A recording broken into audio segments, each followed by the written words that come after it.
ला क्या बोलता है, एक कांस्टेंट टेम्परेचर, टेम्परेचर पहली बात तो कांस्टेंट होना चाहिए। The current flowing through the conductor, ध्यान रखना कुछ एक लैंग्वेज है, करेंट कंडक्टर के अंदर से फ्लो होता है तो हम बोलते हैं current flowing through a conductor, current flowing through a conductor.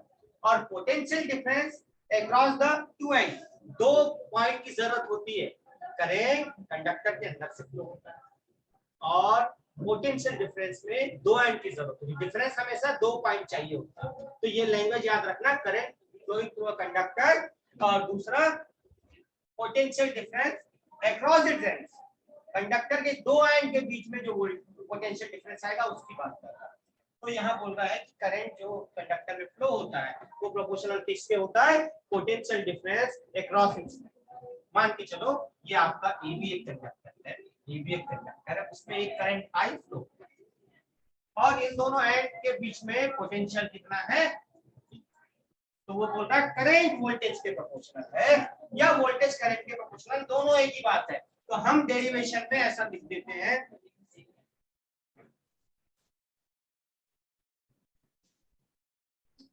V is proportional, I is proportional to V भी लिख सकते हैं, V is proportional to I भी लिख सकते हैं, इसमें कोई डिफरेंस नहीं। ठीक, जब प्रोपोर्शनलिटी का साइन हटता है तो एक कांस्टेंट आता है, ठीक है, where R is a resistance of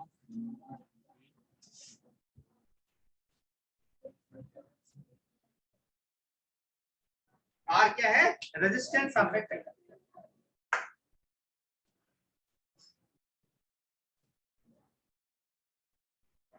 which is constant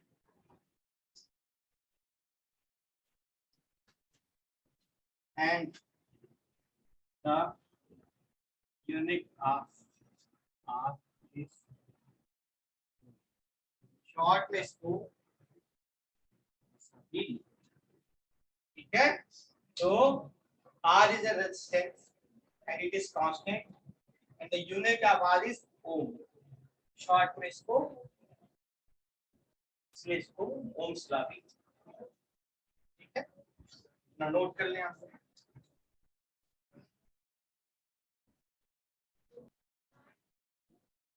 पहले तो R की वैल्यू इससे निकालोगे, R इज इक्वल टू क्या होगा, V अपॉन, और जब ये V 1 वोल्ट हो जाएगा, करंट 1 एम्पियर हो जाएगा, R हो जाएगा, ठीक। तो आप ऐसे विजुअल ऑब्जर्वेशन से बता सकते हो, when 1 ampere current goes through a conductor and the potential difference across the conductor is 1 volt, then the resistance of the conductor is, अगर 1 एम्पियर का करंट फ्लो होता है, potential difference across the conductor कितना है, 1 volt है, तो वो उसका रेजिस्टेंस क्या होगा। देखो हम क्या बता रहे हैं, हमें रेजिस्टेंस को डिफाइन करना है, तो हम बोलेंगे कि अगर करंट कितना है किसी कंडक्टर में फ्लो होने वाला, बोलो 1 ampere, and the potential difference across its end, जो डेफिनेशन में था वो कितना है, then the resistance of a conductor is, ठीक है। इसको लिखो आप लोग डेफिनेशन को, when a current of 1 ampere flows through the conductor,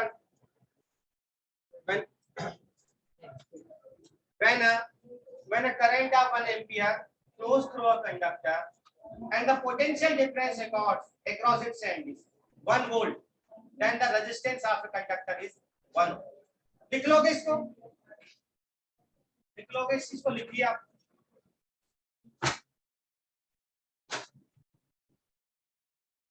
Question and the potential difference across the conductor is 0.1 volt and current flowing through it is 2 ampere, then find R, ठीक है, करिए इस क्वेश्चन।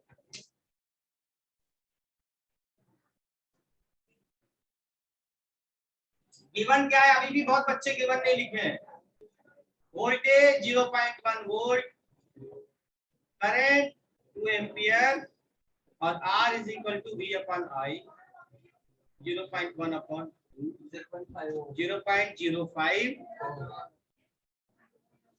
0.05 करेक्शन का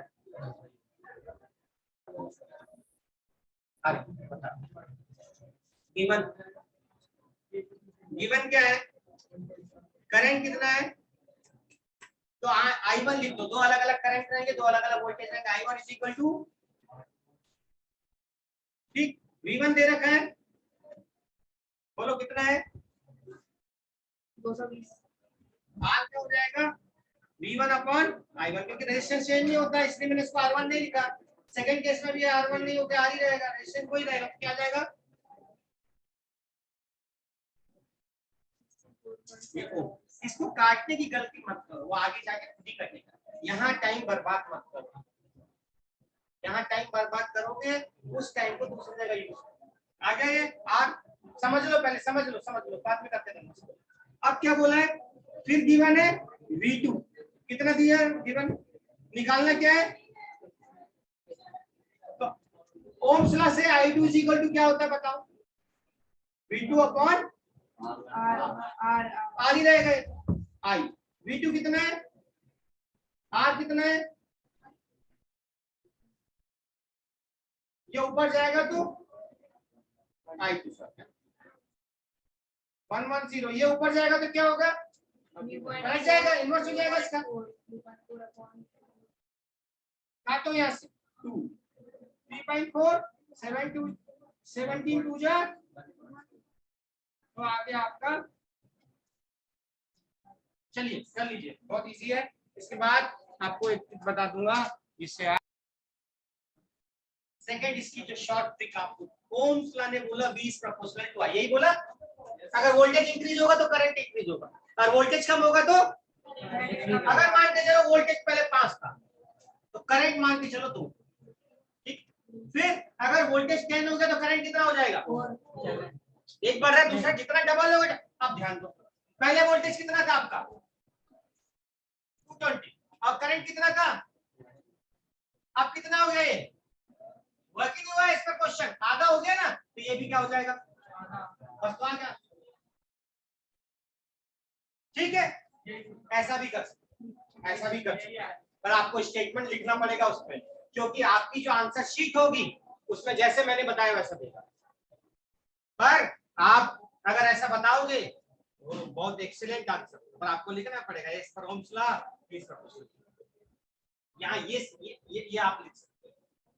तो actually क्या होता है, आप यहाँ ध्यान दो, मैथमेटिकली क्या होता है, जब V is proportional to I लिख दिए तो आप ऐसा लिख सकते हो V1 upon V2 is equal to I1, या इसको इन्वर्स कर दोगे I2 upon I1 is equal to V2 upon, कैसे होता है आपको बताता हूँ, डिवाइस सेम है तो V1 is equal to R I1 होगा, नहीं होगा, और V2 इज इक्वल टू क्या हो जाएगा R I2, याद रखना R इसलिए R1 R2 नहीं लिख रहा हूं क्योंकि डिवाइस सेम है, एक ही इलेक्ट्रिक आयरन है जिसको हम अलग अलग करंट वोल्टेज पे यूज करते हैं। ये इक्वेशन 1, ये इक्वेशन 2, इक्वेशन 2 अपॉन 1 करके तो देखो जरा क्या आता है, करके देखो, R तो वैसे ही कट रहा है, R को तो निकालने की जरूरत ही नहीं है, करिए क्या आएगा, 2 अपॉन 1 क्या आएगा, V2 upon V1 is equal to I2, ठीक है,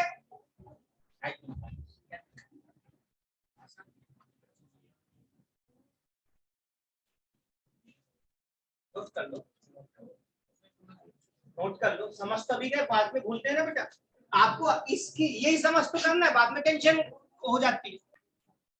आपके एनसीईआरटी में पेज नंबर 203 में सिंबल्स है, सेल क्या होता है और आपका बैटरी क्या होती है ना, switch, open switch, close switch, ammeter, voltmeter, इसको याद करना है, ये कभी-कभी एक नंबर का आ जाता है, ठीक है। तो ये सिंबल्स में मैं टाइम खराब नहीं करूंगा क्योंकि इसको सिर्फ आपको प्रैक्टिस करनी है, इसको याद करना, तो इसके लिए एक पेज छोड़ दो आप सिंबल्स के लिए, ठीक है, वो लिख के आना है आपको, होमवर्क में लिखिए, आप होमवर्क में लिखिए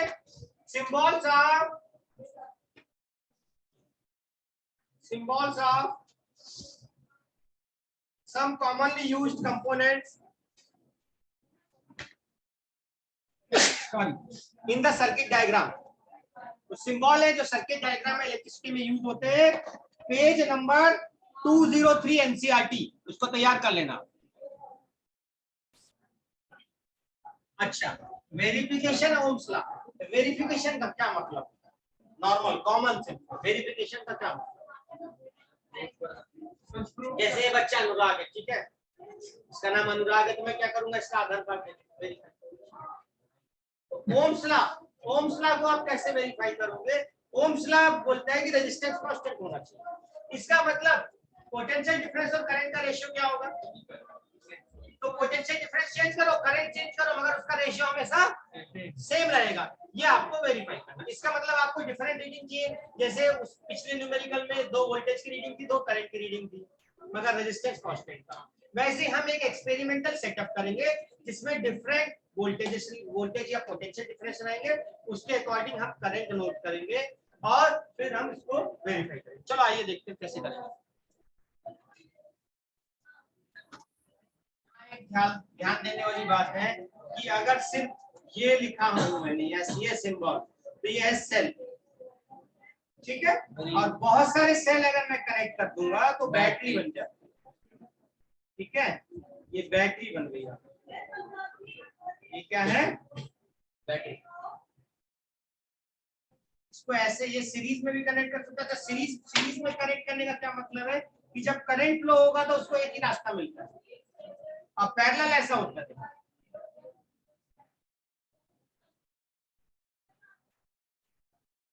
ये पैरेलल में कनेक्टेड है, ये भी बैटरी, ये भी बैटरी। जब एक या एक से ज्यादा सेल, 2 या 2 से ज्यादा सेल को आप कनेक्ट करते हो डिफरेंट तरीके से, तो वो बैटरी बन जाता है। सेल का सिंबल है, बैटरी है, ये भी है, ये दोनों पैरेलल में कनेक्टेड है। देखो यहां से अगर आपको करंट जाएगा तो इसको कितने रास्ते दिख रहे हैं? 2। जहां करंट डिवाइड होता है वो पैरेलल है, और जहां करंट डिवाइड नहीं होता, यहाँ आई करेंगे उसको रास्ता एक ही मिल रहा है, तो ये सीरीज है। सिमिलरली आप यहाँ देखो, ये पैरेलल में और ये सीरीज में। अभी आगे और मैं इसको क्लियर करूँ। ये सेल बैटरी का सिंबल बना लीजिए आप लोग, फिर मैं मिटा दूंगा नहीं तो इसको जल्दी से फटाफट। तो जो आपको दिख रहा है वो आपको लिखते जाना है। Setup a circuit shown in figure where XY is a nichrome wire. अब निक्रोम वायर कौन से एलायंस से मिलकर बनता है, यहीं पे हम लोग देखेंगे। Ni से होता है निकल, CHR से होता है क्रोमियम, और M से होता है मैग्नीज, और इसको आप पढ़ोगे निक्रोमी तो हो जाएगा आयरन। निक्रोमी पढ़ लेना मन में, क्या पढ़ोगे? हो गया। निक्रोम दिया तो क्या पढ़ोगे? निक्रोमी, क्योंकि आयरन भी होता है, 4 मेटल से बनता है, तो निकलो निकल, क्रोमियम, मैग्नीज, आयरन। किसकी ये एलॉय किस किस से मिलकर बना है? निक्रोम, लिखिए निक्रोम, क्रोमियम, मैग्नीज, आयरन। आई क्यों आ गया? क्योंकि हम मन में क्या बोल रहे हैं, क्या लिखा हुआ है? निक्रोमी। क्या लिखा है? निक्रोमी।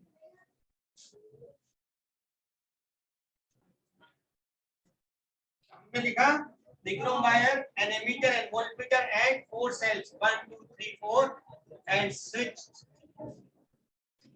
ठीक, बस इतना ही। आगे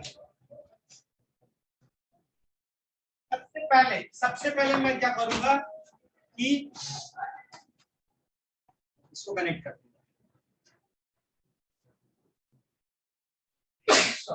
इसको कनेक्ट कर दूंगा। अब ध्यान दो, ये अभी सब डिस्कनेक्ट करेंगे। डॉटेड का मतलब मैं 1 बाय 1 कनेक्ट करूंगा। पॉजिटिव टर्मिनल से करंट बाहर निकलता है और नेगेटिव टर्मिनल में वापस आता है। चलो करंट के साथ चलो, आई करंट निकला, इधर आया, बी में करंट जाएगा नहीं जाएगा इससे आपको कोई मतलब नहीं, क्योंकि ये तो मेजरिंग डिवाइस है, ये कोई करंट ज्यादा यूज नहीं करता। करंट यहां से चला, एक्सवाई टर्मिनल में चला, और यहाँ पे एमीटर से होते हुए स्विच तो हमने बंद कर दिया। बंद मतलब यहाँ क्लोज स्विच मतलब कि सर्किट ऑन है। याद रखना, ओपन मतलब होता क्या, उसकी भी मीनिंग आपको बता देता हूँ।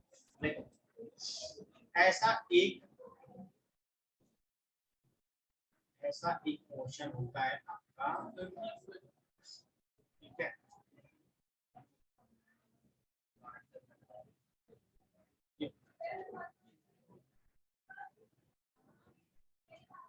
और आपकी एक ऐसी स्विच होती है, देखो ऐसे, जब अभी देखो इन दोनों के बीच में गैप है तो करंट फ्लो नहीं होगा, बीच में रास्ता टूटा है ना, तार टूटा है ना, आप क्या करते हो, इसको यहाँ पे लग देते हो, ये रास्ता अब ये ज्वाइंट हो गए ना, इसको बोलते हैं क्लोज स्विच। क्या हो गया ये, क्लोज स्विच, क्लोज स्विच हो गया, ये क्लोज की कुछ भी। और ओपन वाला कैसा रहेगा, ऐसा, इसका मतलब बीच में गैप है, इस पे करंट फ्लो, तो ये वाला ऑन कंडीशन है और ये वाला, क्या बात समझ में आ रही है। तो ऐसा ना बना के इसको सिंपल ऐसा बना देते हैं, इसका मतलब हम इन दोनों को ज्वाइन करते हैं जिसमें करंट फ्लो। यही आपके स्विच में भी होता है, आपके घरों के स्विच में क्या होता है, जो स्विच लगा होता है ना ऐसा,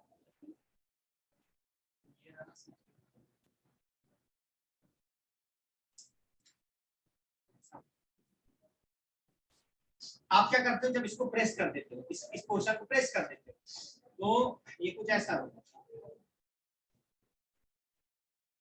ऐसा हो जाता है ना ये।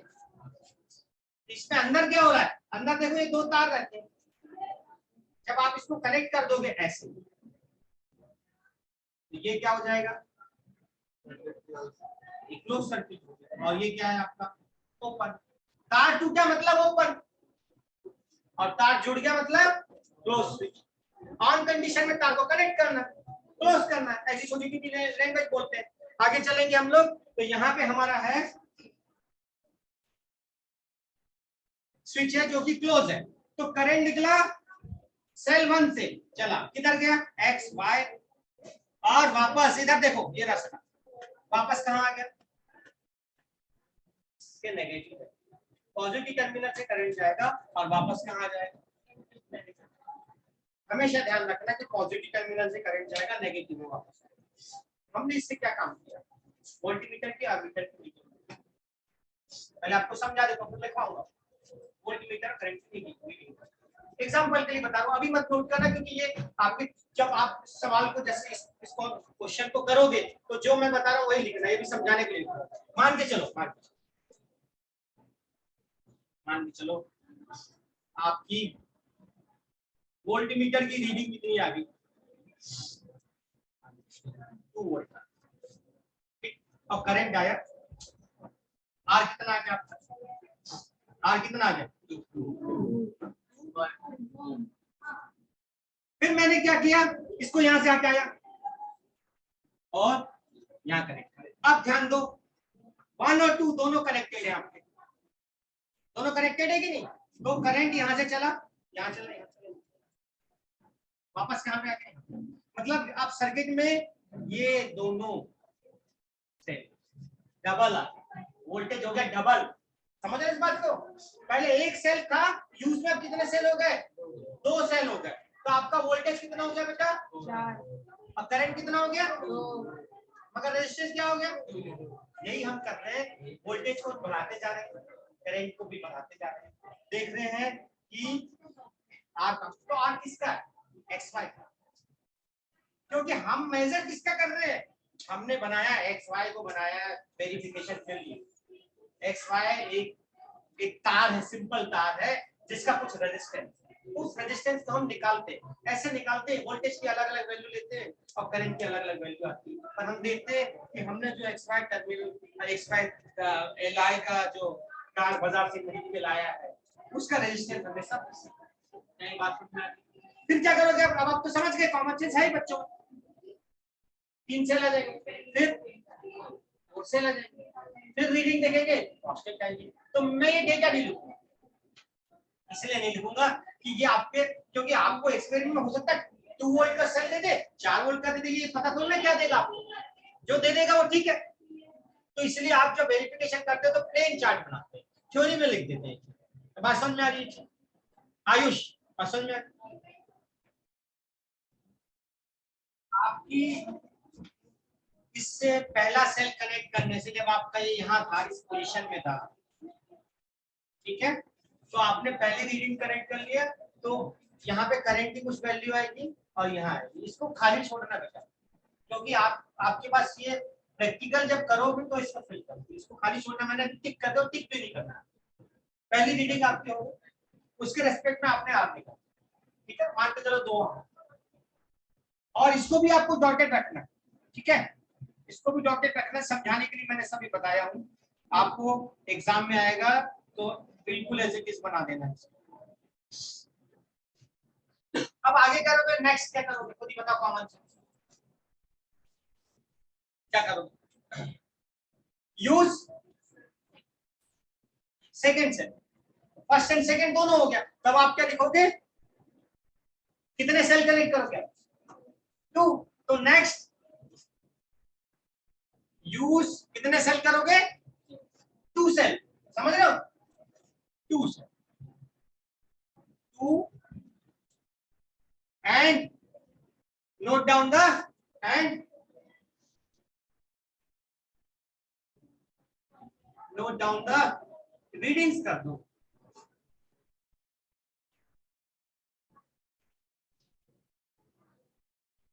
then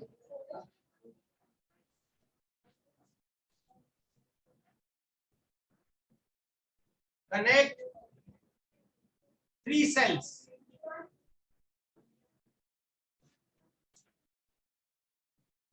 and note down the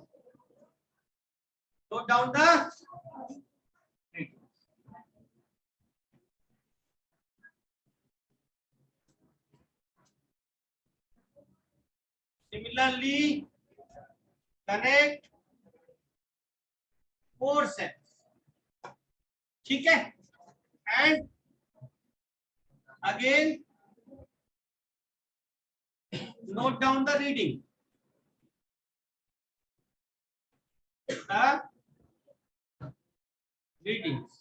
ठीक है, यहां तक लिखना, कनेक्ट करते जा रहे हैं, 1 2 3 4 चारों सेल बारी बारी से यूज किया है और रीडिंग्स नोट की है। अब आपका क्या काम है, ये सब रीडिंग आपने नोट कर चुके, अब आपका आगे क्या काम है, आर की वैल्यू निकालना, तो आप इसमें लिखोगे कैलकुलेट, आगे इसी स्टेप को कंटिन्यू करना, ठीक है बेटा, इसके बाद जगह नहीं इस लिस्ट पे आ गया हूं मैं, calculate ratio V upon I for each pair of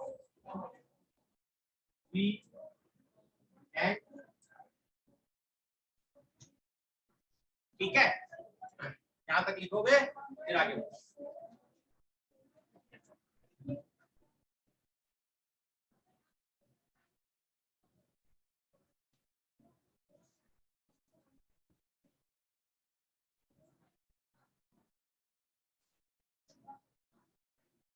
इसके बाद इधर लिख लेना,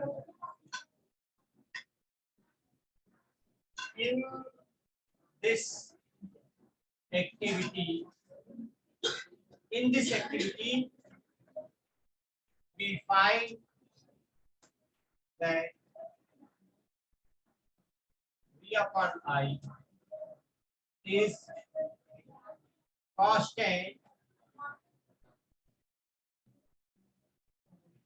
approximately approximately, थोड़ी बहुत रीडिंग इधर उधर हो सकती है, approximately constant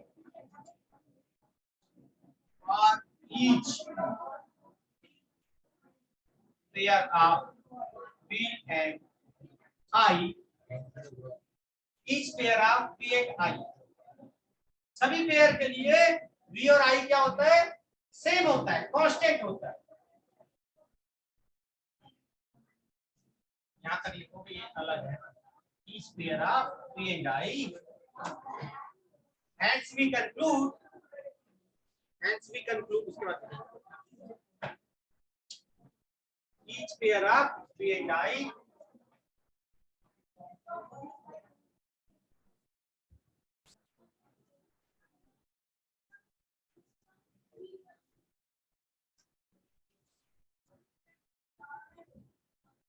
each pair of V and I, यहाँ तक लिखिए ना, V and I, each pair of V and I, यहाँ तक लिखे हो ना,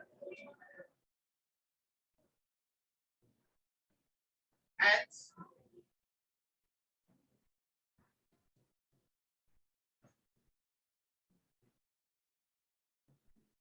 we conclude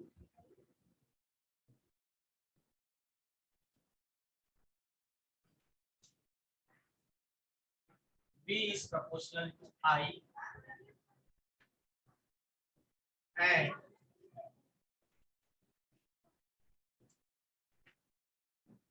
R is the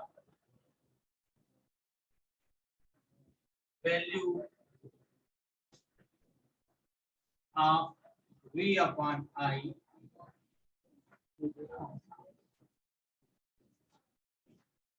which is not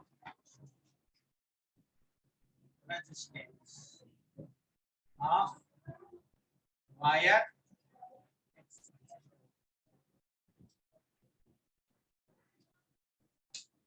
ठीक है थोड़ा डिटेल में लिख दिया थोड़ा उसको आप शॉर्ट भी कर सकते हैं एक दो बार रेशियो रेशियो लिखा बेसिकली आपको चार रीडिंग नोट करने के बाद ये बताना है कि इनका रेशियो हमेशा कांस्टेंट होता है और वो कांस्टेंट क्या कहलाता है बेटा रेजिस्टेंस किसका रेजिस्टेंस यहाँ ध्यान देना हम वोल्टेज और करंट जो कैलकुलेट कर रहे हैं एक्स वाई वायर के लिए कर रहे हैं इस सेल के लिए नहीं कर रहे हैं इसके लिए कर रहे हैं हमारा ऑब्जेक्ट क्या है ऑब्जेक्ट क्या है एक्स वाई का रेजिस्टेंस क्या कांस्टेंट है ये प्रूफ करना तो बी इंक्रीज करे हमने बारी बारी से करंट भी इंक्रीज हो गया बट आर क्या रहा है इसका कांस्टेंट क्लियर है ये चीज कोई डाउट है इसमें अब इसका एक ग्राफ बनता है आगे लिखा है आर इज द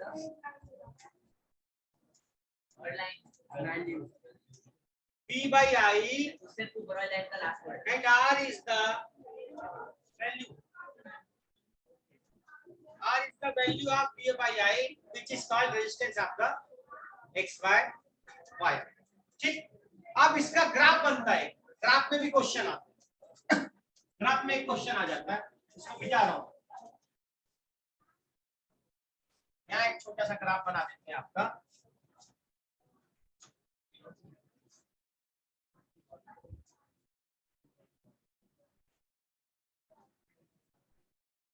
ये करंट है ये वोल्टेज मैं आपको एक्सपेरिमेंटली इसको सॉल्व करके बता रहा हूं मगर आपको यहाँ पे ये जो ग्राफ बनेगा वो ऐसे ही बनाना है अभी बता रहा हूँ अभी अभी समझ लो ये चार्ट पे बता रहा हूँ मैं मान के चलो आपका करंट कितना आया था 1 एम्पियर और वोल्टेज कितना था बेटा तो आर कितना आया 2 यहाँ करंट फिर इंक्रीज करे वोल्टेज इंक्रीज करे तो कितना आया ये कितना आया था रेशियो क्या आ गया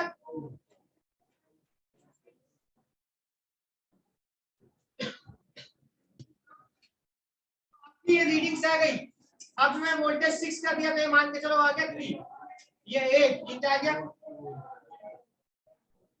चलो हम इसके वोल्टेज में यहाँ दे रहा हूँ 2 वोल्ट यहाँ दे रहा हूँ 4 वोल्ट ध्यान दो ये 6 और ये 1 एम्पियर 2 एम्पियर 3 और 4 हम कोऑर्डिनेट बना रहे हैं ग्राफ बना रहे हैं सर इसमें बी नीचे होगा ना बी इंडिपेंडेंट होता है कोई जरूरत नहीं कोई भी ले सकते हो आप एक्स वाई ग्राफ है आपका काम है जो आपको एक्सेस लगे ले लो पर जनरली जो लेते हैं जो बुक में ले रखा है जो एग्जाम में देगा वो मैं बता रहा हूँ आपकी मर्जी है अब पहला कोऑर्डिनेट क्या आ गया देखो आई आई आई अगर 1 है तो बी कितना है तो यहां मैं एक पॉइंट ऐसा बना दूं ये बन गया आपका एक पॉइंट बना नहीं बना सिमिलरली 2 और ये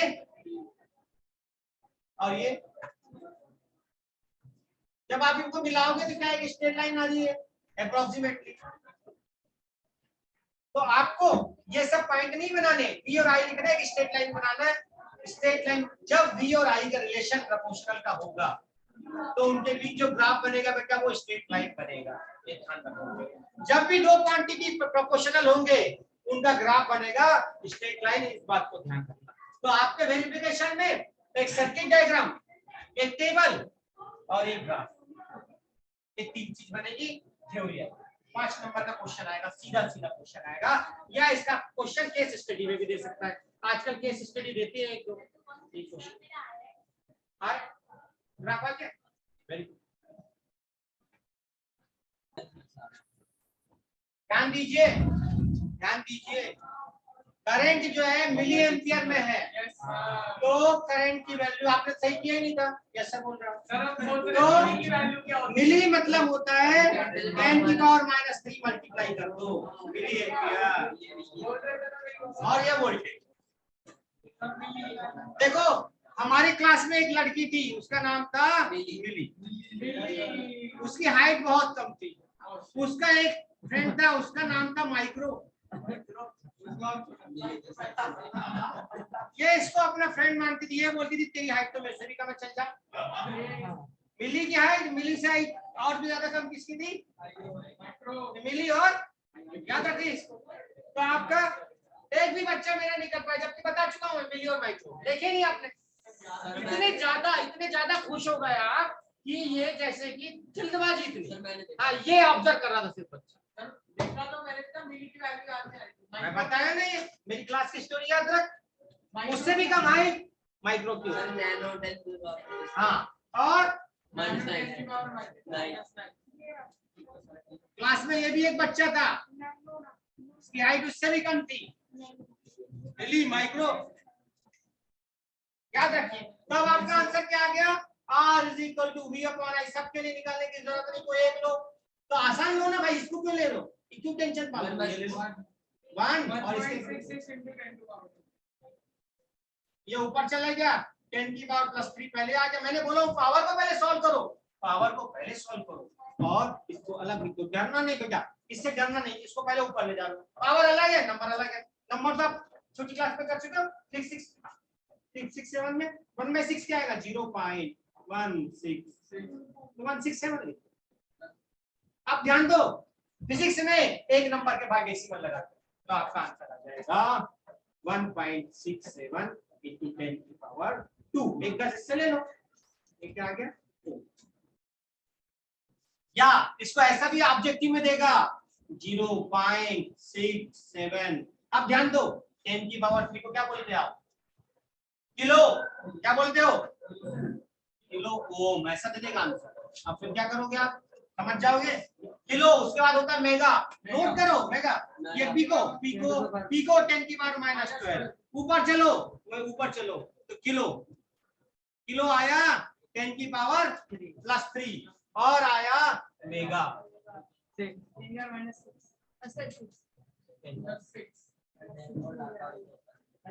अब फिर आएगा गीगा।